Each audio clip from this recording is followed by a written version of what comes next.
words of music legend Whitney Houston, crack is whack. but with all the extra attention lately thanks to Toronto Mayor Rob Ford, what exactly is crack cocaine? Is it really as whack as it's portrayed to be?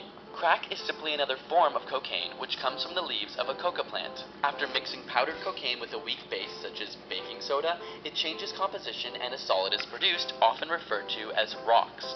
This solid has a much lower melting point than cocaine, allowing it to be smoked as opposed to snorted. In fact, it's called crack because of the sound it makes when heated.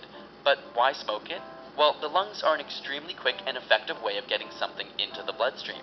Those with asthma, for example, use inhalers to quickly put a drug directly into their system.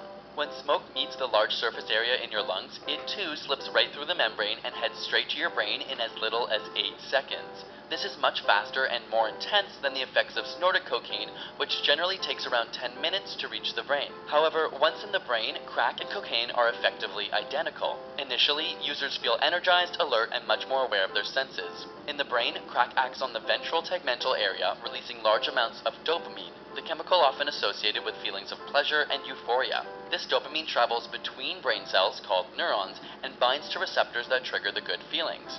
Now, normally, this dopamine would be reabsorbed back into the neuron by a dopamine transporter. However, crack alters this process. It attaches to the transporter and blocks the reabsorption, allowing dopamine to build up and continually stimulate the receptors. As a result, you feel, well, really good for about 10 minutes. But soon after, the dopamine levels in the brain plummet, causing an extreme low and often feelings of depression, which is why many users typically smoke more, hoping to reach that high again.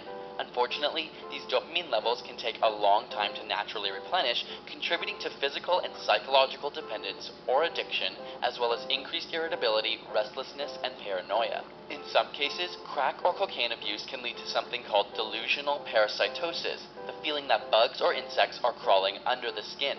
This often leads to self-destructive behavior like scratching or biting in an effort to get rid of the imagined bugs. In the most serious cases, crack's impact on the heart can cause heart attacks, strokes, or even stop the heart altogether, leading to death.